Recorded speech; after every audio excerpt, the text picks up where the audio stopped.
So I was a very curious kid, but because of that, I couldn't relate with other kids. I Most of my pastime was to learn. I have always loved learning, and I felt like I could only learn from adults. And so I remember there was a time nilikuwa na one of my uncles alikuwa anatumia earbud ku do that thing. And I was like, usipeleke sana, itaumiza eardrum yako. And then he stopped and he was like, unajuaje eardrum ni nini? Because by then I think I was in nursery, and you're not expected to know what an eardrum is. But then I knew, because I spent most of my time learning. And I loved being around it.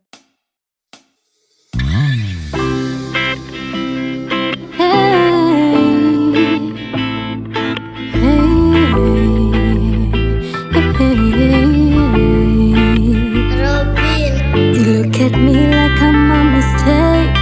Why do you want to put us at stake? Umesahau mbali kule tumetoka. Kuna mwingine ama baby umechoka? Is it just me who can feel the hate? It's like you're here but you're not of late. Ama ni vile sisi sote tumesota. Najua maisha iko vile tuendelee.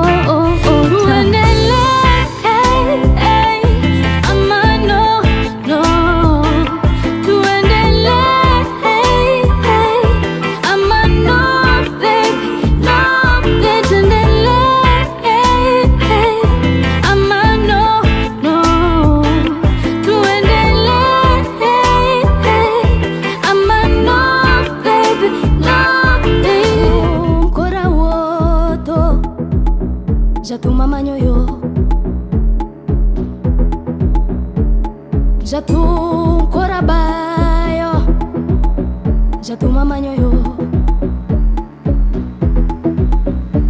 Kaginena, kagiranga, kagingia, kagimula, jatu machalo pesa,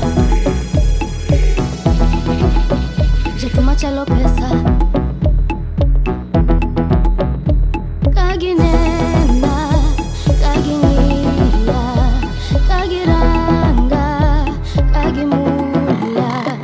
Chalo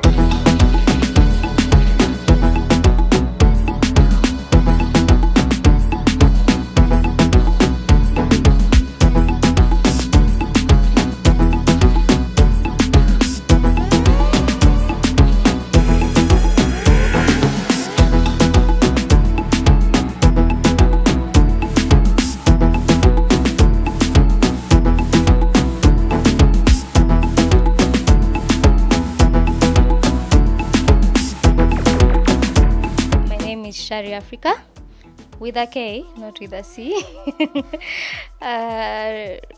Government names, ama tuseme ID names, Sharon Achieng Winnie. I am a musician, and I like to think I'm a messenger of emotions. And yeah, I'm a storyteller and a messenger of emotions, because for me, music is about communicating feelings. And I try to do that to the best of my abilities. I'm also very obsessed with my culture, and just generally the African culture, African traditions, just my Africanness. I am very obsessed with my Africanness. No, there's no interesting story, but it has evolved a lot. What was my first one? I think my first one was Shan, Sharn, and then it evolved to Shani the First, because at some point I was watching a lot of Disney, and then there's Sophia the First. So at that time my sister was obsessed with Sophia the First, and that's all we were watching in that house. So it became Shani the First.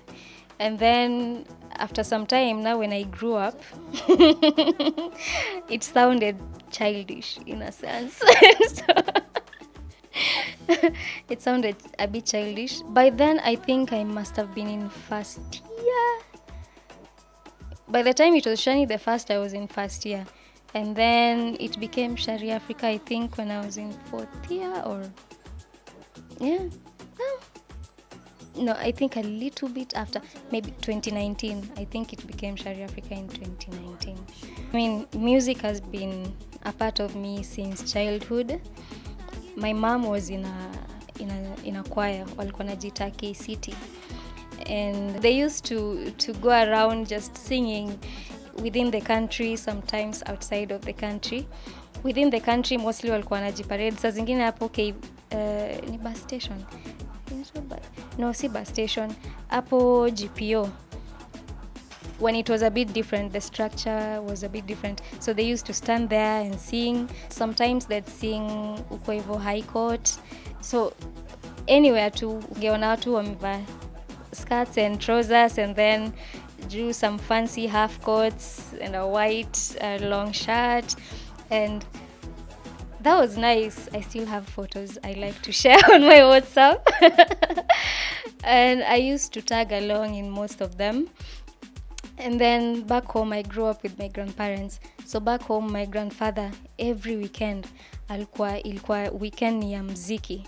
So the whole day we'd listen to Okach Bigi, Dola Kabari, Rumba, Lingala, all this nice music. You know, not to brag, but Sisi, in our village, our house was the prettiest. And in our village, ni si peke yetu tulikuwa na nyumba ya mawe for a very long time. And in our village as well, ni sisi peke yetu tulikuwa na TV. And by that time ilikuwa Great Wall. That, unakumbuka Great Wall? Yeah, tulikuwa na TV za Great Wall. And once in a while, when someone from the village was meant to be on TV, let's say doing an interview, everyone knew singe spread across the village, and hiyo siku kila mtu angekuwa kwetu wanangoja kumuona. Yeah, tulikuwa tunatumia solar. So for us, music, stima ilikuwa. So music was being played every weekend. TV tulikuwa tunaona kila siku usiku, saa news peke yake na saa The Bold and the Beautiful. So I grew up with a lot of musical influences, nikizisikia all the time. And then when I went to primary, nikaekwa boarding at around class 7. So from there tulikuwa tunaimba church once in a while, and that's when I knew I enjoyed singing. I didn't know I could sing well, but I knew I enjoyed it. And then I got to Form 1, and I am told by my classmates that I used to sing all the time. John ilikuwa piri, and then kwa nakaa hapo mbele ya class. I went to Nia Girls High School in Siaya County, and nikiwa Form 1 nilikuwa piri. Nilikuwa nakaa hapo mbele, like katikati ya class, the front desk. And mimi personally sikuwa najua, but classmates wangu wanasema nilikuwa naimba all the time. Hiyo time ndio P-Square walikuwa wamehit in East Africa, and then brackets watu wa yori. So nasikia nilikuwa naimba yori all the time hapo mbele all the time. And so my deskmate got a very Shaz, my namesake as well. Ni coincidence. In fact, alikuwa the last person kukuja class yetu. So akaekwa tu hapo mbele na mimi. Hakuna mtu alikuwa anataka kukaa hapo mbele. So when they realized kuna hiyo confusion, her second name is Bella. So kila mtu saka change from Sharon to Bella. And then mimi nikabaki Sharon. Although I too have a second name as well. But yeah, ndio sasa. Jumini piri. Yeah. So Sharon Bella akaamua kuniandikisha kwa talent show tukiwa Form 1. Ilikuwa inaitwa Nia Idols. So I didn't know. So the day before she tells me, by the way, kesho kuna talent search na nilikuwa nimekuandikisha utaenda kuimba. At first I was scared, but I'm always the one to take the challenge. I never back down from a challenge. So I took it, nika prepare. Kuna song nilikuwa napenda sana over the holidays. Inaitwa Breathe Slow. Yes. So that's what I went and sang. And to my surprise, I won. I became Nia Idols. The Nia Idol. Nilishinda yani, niliwin nikakuwa the Nia Idol for that year. And it never happened again, so I was the last Nia Idol. I am still the last Nia Idol unless someone else introduced it. So that's when it hit me. Oh, okay, I can do it. And I can do it well. And then I started writing gospel songs. These days I remember them, but then I say maybe zintatumia kama lullaby for my children when I eventually have them.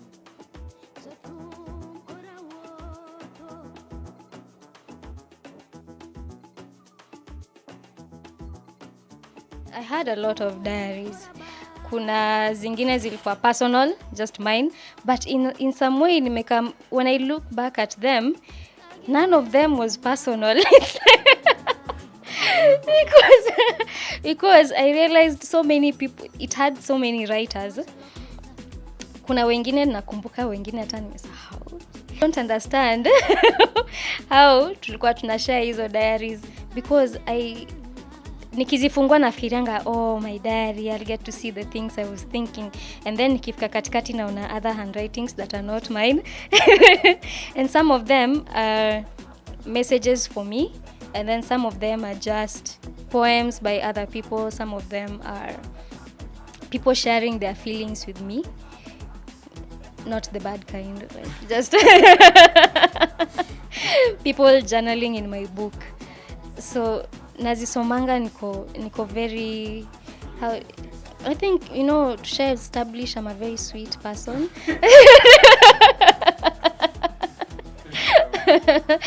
So I think people were that comfortable in my space.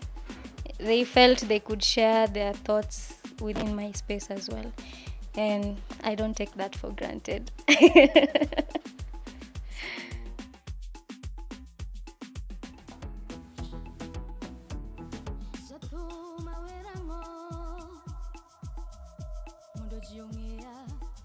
My mom aliniza mapema sana.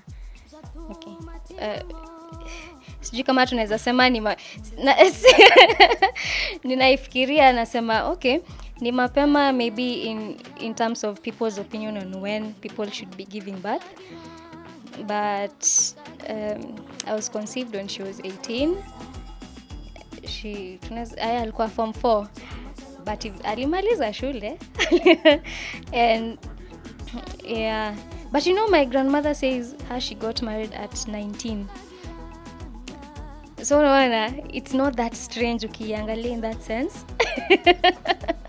So yeah, in the current generation we can say my mom had me early, and because of that hakukuwa na that stability, and she also felt that hakuwa in the right state and right situation to be able to give care to a child. Yeah, and so I've been raised by a whole community. Nimeenda from home to home. So the first person that raised me was my grandmother's sister, bless her soul. She's alive. Unajua watu wasembanga hivyo ni kama it's supposed to be for the dead only, but yes, bless her soul. She took me in, I hear, at about 3 months, and she nursed me, she raised me, because by then my mom was in college. So she raised me until I think nursery, and then hiyo nilikuwa Githurai, and then pre-unit, yeah, Nilizaliwa Kibra. No. Nilizaliwa Nairobi. My mom was in Pangani. Hi. Yeah, so by then they were living in Langata. So that's where I was born. And then nikapelekwa kwa my grandma in Githurai. And then after that I went to my aunt's in Kariobangi. Stayed there for maybe a year or two. No, around 2-3 years even. And then I went to Shags Sasa to stay now. By the time I was going to Shags, how old was I? That was in 2001. I can't remember how old I was. But yes, that was in 2001. So by then nilikuwa class 1. By then nilikuwa class 1. So yes, now most part of my childhood is now based in Sega. That's why I relate more with it, because that's where I've spent most of my life growing up. So as a kid, my mom anasema as a child I was an introvert, but I was extroverted when it came to adults. Nikiwa with my grandma's sister in Githurai, nilienda until nursery, and then nikaenda Kariobangi, nikakaa huko pre-unit na class 1. Then sasa ndio nikaenda Ushago. I was, not to brag again, but because I didn't spend most of my time playing with other kids. My mama anasema me, I used to stay in the house, read books and play on the computer. So hiyo ndio ilikuwa pastime yangu. I have a younger sister. We're just 2 of us. But yeye alikuja later. I was an only child until Form 2. Yeah. So now they are class 6. I know. I've been more of a mother to her than a sister. Yeah. But it has created a very nice environment for love between us. We are very close in that sense. So I was a very curious kid, but because of that I couldn't relate with other kids. Most of my pastime was to learn. I have always loved learning, and I felt like I could only learn from adults. And so I remember there was a time nilikuwa na one of my uncles alikuwa anatumia earbud ku do that thing. And I was like, usipeleke sana, itaumiza eardrum yako. And then he stopped and he was like, unajuaje eardrum ni nini? Because by then I think I was in nursery, and you're not expected to know what an eardrum is. But then I knew, because I spent most of my time learning. And I loved being everyone's favorite. I loved being known. By the way, imenisumbua sana as a grown up. When you're used to being loved all the time by everyone, it becomes difficult to understand when someone doesn't like you. When you go somewhere and someone has an issue with you, how get like, Ajay, I'm lovable. Napendwanga. Nini hizi? So it doesn't register. Sometimes even inaifanyanga ikuwe hard. It's almost same as, for kids, kids like me, when you may grow up, you've been smart your whole childhood, and adults like to praise that in you, like, ni mwerevu. Unapendwa when ni mwerevu, you're in paradise. And then you haven't had to study that hard to be smart, because you just are. Alafu sa una get to things like uni, now you just can't win it. You have to learn it. you have to learn it, and then it gets very hard in that sense. But anyway, baada tujafika kwa adulthood, my childhood was fire. My childhood was nice. Me, I was enjoying vibes. I was enjoying love. I was enjoying life. If I was to relate it to something, it's like being in a garden full of sunflowers. And the sun is shining. Most of my childhood was like that, up until class 6. Then when I got to class 6, my favorite person died, and I just shattered. I had never experienced loss in that sense. Roy was like my twin brother, who is not really a twin brother, and I never talk about Roy ever, because I don't know, it was just too heavy for me. And when he went with me. I didn't stay, and people didn't notice until I started failing. And it became weird because I never fail. So when I started failing, they were like, no. I went from number 1 to number 4, then to number 7, and it was very consistent, to number 16. And then when I hit 70s and 80s, they were like, niko tricky. But you know, before then I had already been complaining. I wasn't feeling well. Every evening I'd start getting headaches. Every day I had headaches every evening. Zinakuja a specific time. So my head would ache, and then nikisema watasema naogopa kazi. You know, it was during ile period ya kususoma hindi. So you know, hiyo ni communal effort. And if every day your head is aching time ya kususoma hindi jioni, you must be faking it. And so it wasn't met with the kind of care it required, because you know, that is a foreign thing to us. We are not supposed to be having mental issues. It's strange in that kind of setting.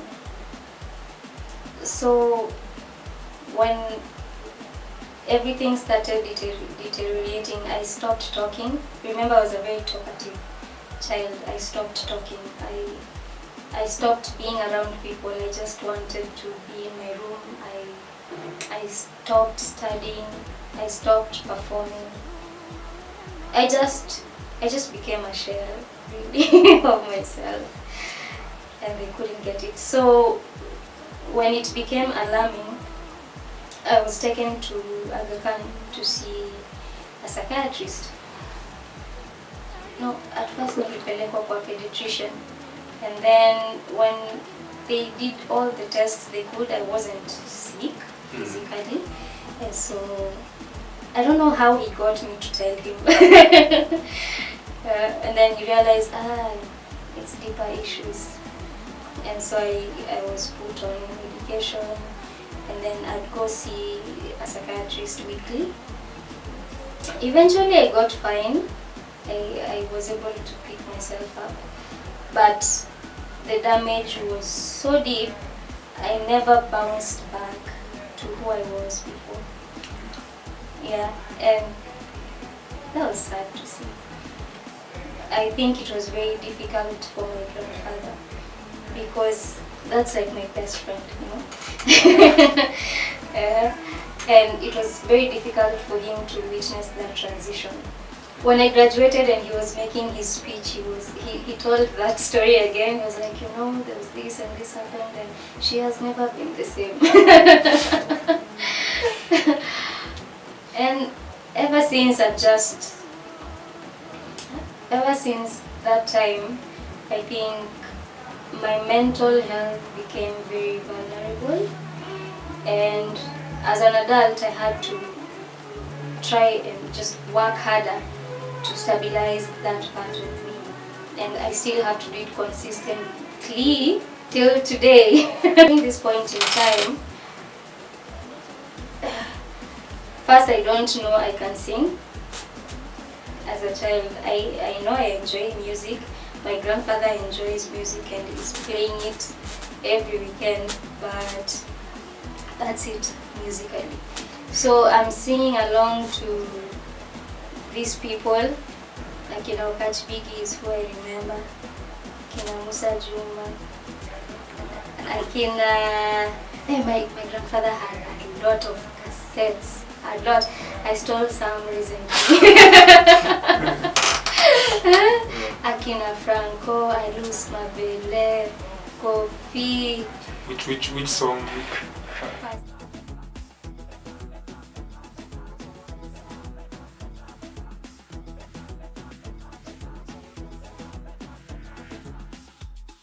Yes, kulikuwa na music festivals, especially when I was in primary, but sikuwa naimba. Nilikuwa nafanya solo verses na choral verses na cultural dances.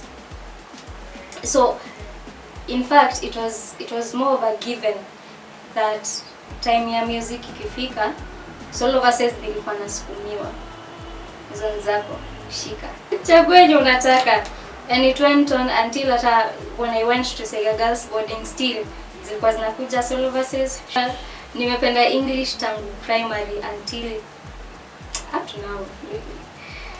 So solo verses nilikuwa nafanya, niko na certificates mingi sana hadi nationals, hadi high school venye nilifika, still I was high school niliingia drama festival. Sasa sikuwahi kanyaga music. I don't know, drama festival was cooler and all the cool people in the school walikuwa drama.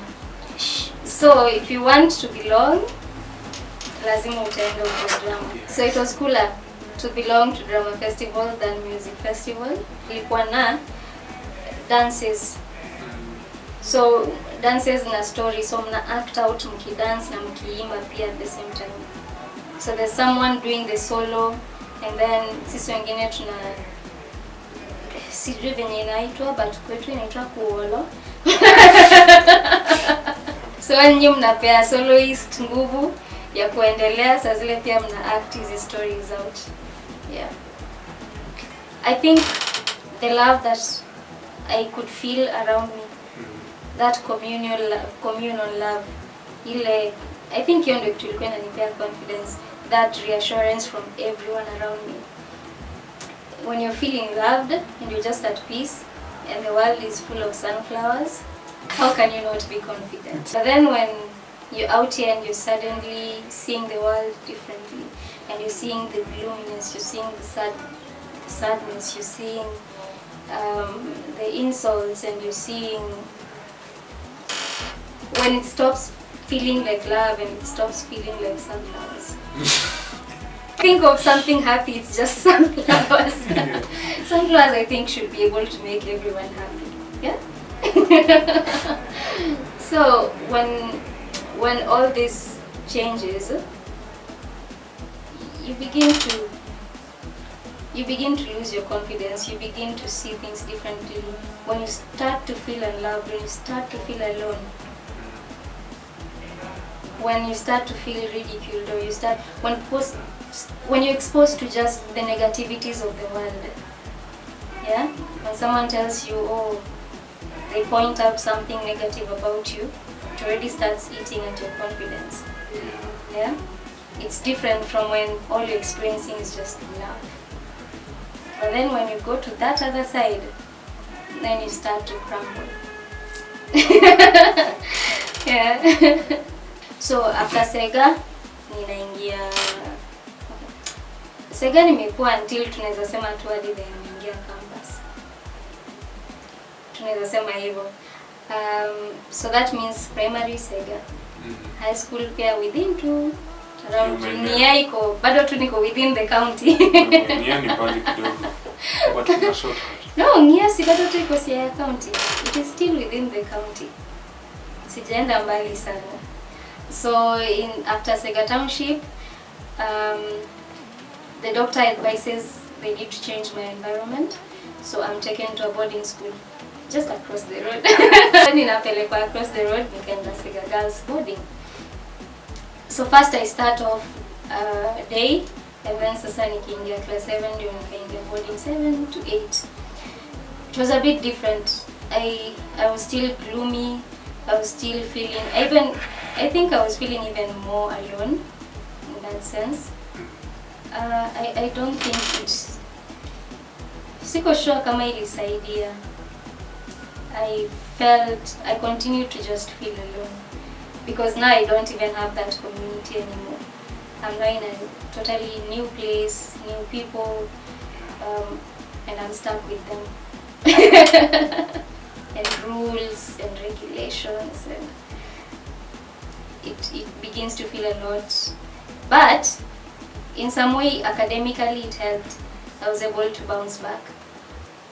I stopped being 80s and went back to top 5. I became index 4. Academically, Sega Girls was better than in Township because there ilikuwa ina host people from all over the country. So ilikuwa a bit more challenging in a sense. So academically it really helped me. I hated it because it was a Catholic school, and then the nuns were just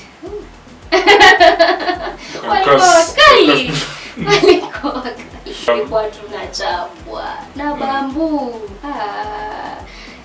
Mtu yote mwenye anasikia anatoka Sega, tulikuwa tunachapwa. Guys, those people were just killing us. Being a front runner, I'm lucky. I was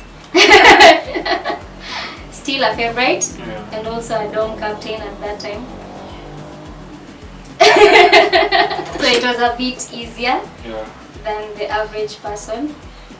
I didn't get to wash the pigs a lot because I was a prefect, and I didn't get to carry their feces a lot as well. Because prefect kazi yako ni supervise.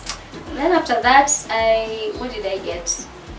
It was difficult trying to be neutral at a point where the students are okay and the teachers are also okay, because most times if you unapata ukitry kufanya sana kenye walimu wanataka, the students are starting to create an uprising. And then ukifanya sana kenye students wanataka, the teachers are now uncomfortable. They're like, we'll bring someone else. So that was a struggle. And then I think I became too much of the people's people. So nikachujo when I got to class 8.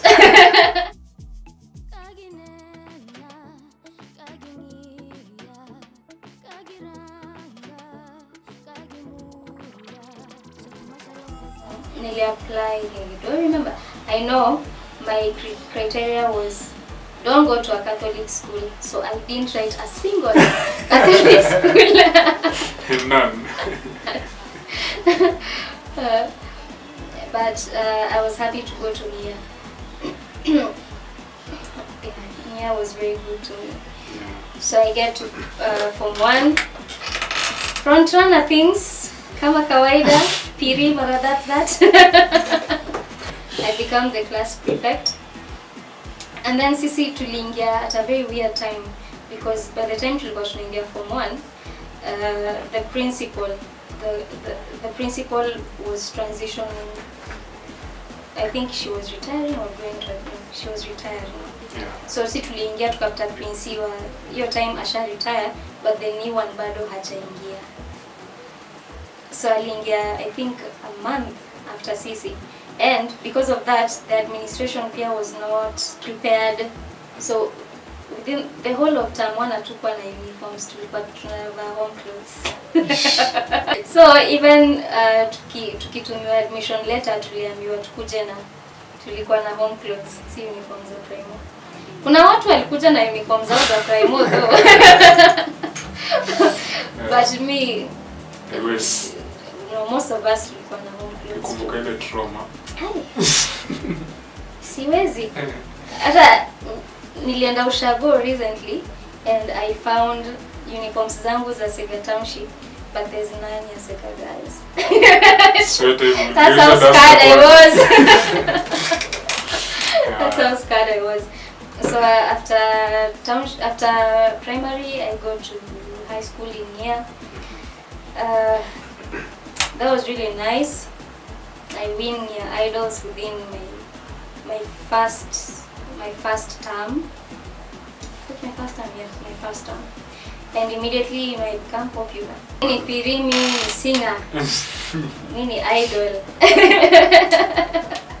I really enjoy it. Juu, najua first year form 1, wanasema the minority get bullied and you're just at risk of so many things. And me, I was lucky. When you're young and famous and a prefect at the same time, you're on top of the world. And being a prefect in high school ilikuwa na so many privileges. For example, I didn't know what a queue was. I could zile watu wana struggle kukimbia 2 minutes to bell time, wakimbia wafike dining hall mapema wapange line. Unamaliza hata assignment. Na ngoja wamalize kujaza njia. So